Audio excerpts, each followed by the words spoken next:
Hello friends, स्वागत है आपका आपके अपने YouTube channel Saraswati English classes में। मैं समीर सिंह लेकर आया हूं आज आपके लिए क्लास 9th बिहाइव का पोएम नंबर 10। नेम है slumber did my spirit seal, composed by the greatest romantic poet William Wordsworth. William Wordsworth जो कि दुनिया के सबसे अच्छे रोमांटिक पोएट माने जाते हैं, उनकी ये बहुत ही शानदार हालांकि बहुत ही छोटी पोएम है स्लम्बर डिड माई स्पिरिट। पहले मैं आपको बता दूं कि हम इस पोएम में किन किन चीज़ों के बारे में बात करेंगे। First of all we will discuss about the poet and about the poem, then after visual explanation. It means हम इसको इमेज के माध्यम से एक्सप्लेन करेंगे पोएम को, ताकि आपको ये पोएम बहुत अच्छे से समझ में आए। फिगर ऑफ स्पीच जितने भी होंगे इस पोएम में वो आपको बताया जाएगी, जो वर्ड मीनिंग होगा वो बताया जाएगा, इंपॉर्टेंट क्वेश्चन आंसर आपको दिए जाएंगे, थीम के बारे में भी बताया जाएगा, टाइटल के बारे में आपको ओरली समझा दूंगा मैं। तो हम चलते हैं पहले अबाउट द पोएट के बारे में बात करने। जैसा कि मैंने आपको बताया, विलियम वर्ड्सवर्थ ये महोदय 1777 में कॉकरमाउथ इंग्लैंड में पैदा हुए थे, और आपको बता दूं मैं कि 1798 में इनका जो पोएम आया लिरिकल बैलेड, वो दुनिया की सबसे अच्छी रोमांटिक पोएम मानी जाती है। बहुत ही शानदार पोएट, अगर आप कभी ऑनलाइन ढूंढोगे तो दुनिया के चुनिंदा सबसे अच्छे पोएट्स में इनका नाम आता है, विलियम वर्ड्सवर्थ का। पोएम के बारे में अगर बात करें slumber did my spirit seal का, तो ये एक बैलेड है, BALLAD। बैलेड एक पोएम की विधा होती है। जैसे आप कहते हो मूवी, कोई कॉमेडी मूवी होती है, कोई थ्रिलिंग मूवी होती है, कोई रोमांटिक मूवी होती है, वैसे बैलेड जो होता है ये एक फॉर्म होता है पोएम का।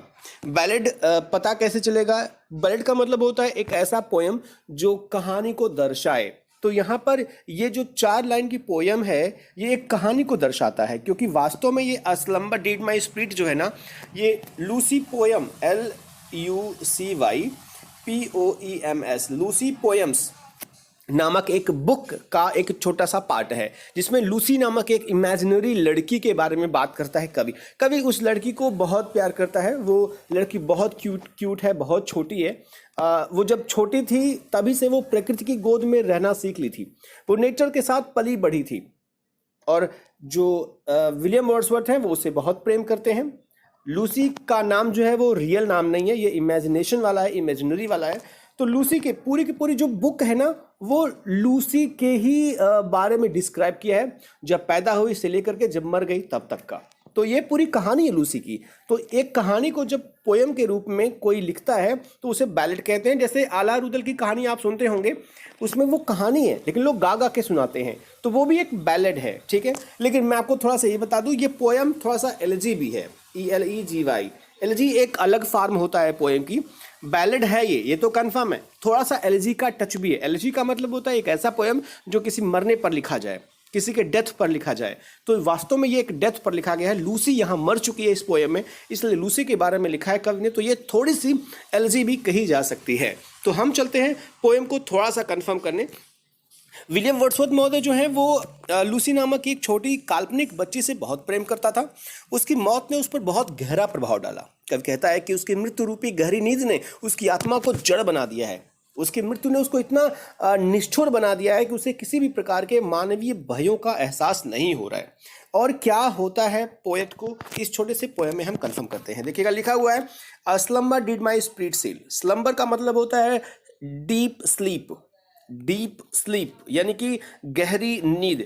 लेकिन यहाँ गहरी नींद का मतलब होता है सीधा सीधा डेथ यानी कि मृत्यु। यानी आप इसे कह सकते हो कि गहरी नींद यानी कि मृत्यु। डिड माई स्पिरिट सील, उसने मेरे स्पिरिट को, स्पिरिट मतलब होता है सोल को, सील मतलब होता है जड़ बना दिया यानी रूट बना दिया है।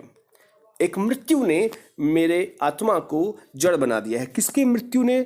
आपको पता होगा, मैंने भी बताया, लूसी की मृत्यु ने कवि के आत्मा को जड़ बना दिया है। जाहिर सी बात है, जब कोई प्यारा, जब कोई बिलव्ड जिससे आप बहुत प्रेम करते हो, अगर कोई किसी का डेथ हो जाता है तो आप उस समय जो होते हैं वो जड़ हो जाते हो।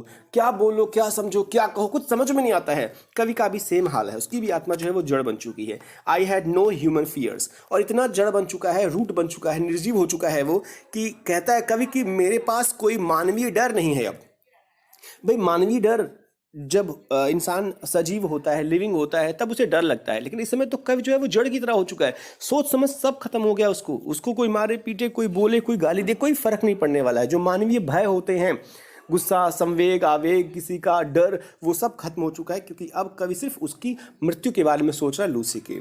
शी सीम्ड, अब बता रहा है शी मतलब लूसी, सीम्ड ऐसे प्रतीत हो रही है, अ थिंग एक ऐसी वस्तु निर्जीव की तरह, दैट कुड नॉट फील, जिसे फील तक नहीं हो रहा है। दैट्स द बात है, जब कोई मर जाता है उसे फील क्या होगा।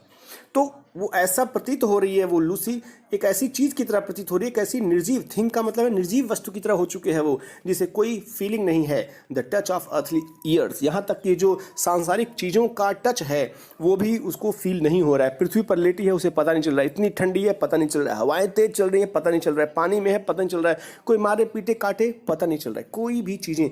अर्थली ईयर्स का मतलब होता है सांसारिक चीज़ें, बिल्कुल उसका टच उसको फील नहीं हो रहा है। फिगर ऑफ स्पीच अगर हम बात करें तो ये आपको बता दूं मैं कि यहाँ पे अगर आप देखेंगे तो स्लम्बर में एस, स्प्रिट में एस, सील में एस है, यानी ये एलिट्रेशन नामक फिगर ऑफ स्पीच है। स्पेलिंग में लिख दे रहा हूँ ALLITERATION। एलिट्रेशन मतलब अनुप्रास अलंकार होता है। तो जब किसी शब्द का पहला पहला अक्षर जो होता है रिपीट करता है उसे एलिट्रेशन कहते हैं।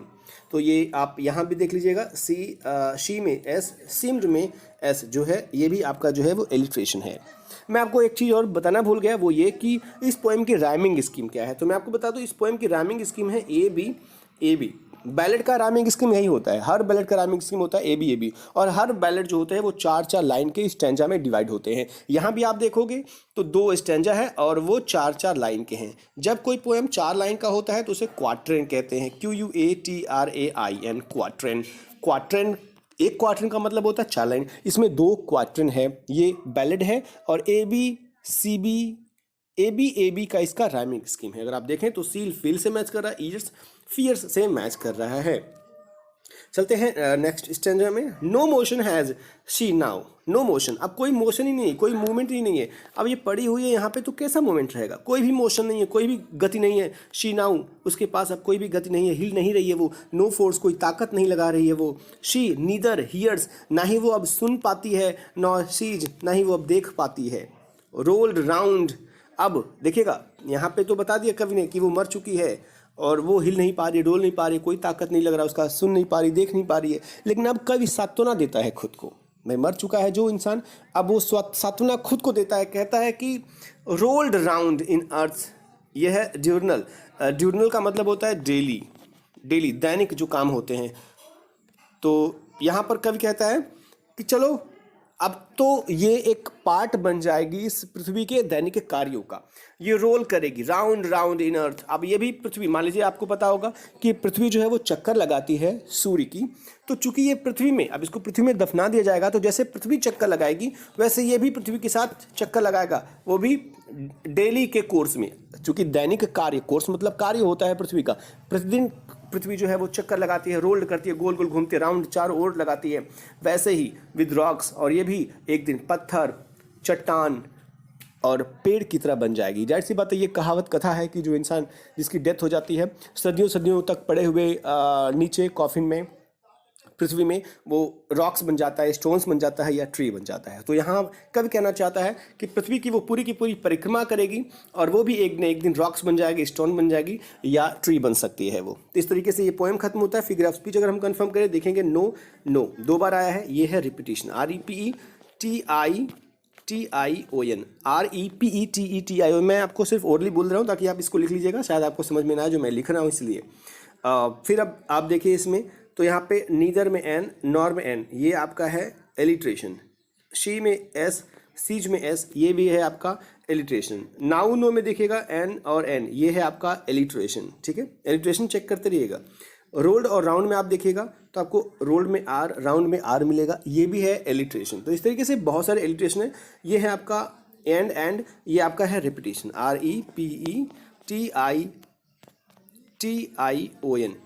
REPETION, ये है आपका रिपीटिशन नामक अलंकार। तो इस तरीके से पोएम के सारे फिगर ऑफ स्पीच खत्म होते हैं। एक फिगर ऑफ स्पीच और है इसमें, और वो है इंजैम्बमेंट नामक अलंकार। इंजैम्बमेंट, ENJAMBMENT, इंजैम्बमेंट नामक फिगर ऑफ स्पीच कहाँ है, ये है। आपको अगर नहीं पता इंजैम्बमेंट क्या है तो वीडियो देख लीजिएगा मेरा, जो मैंने बनाया है फिगर ऑफ स्पीच का, आप वहाँ जा करके समझ सकते हो, यहाँ बताना टाइम ज़्यादा लगेगा।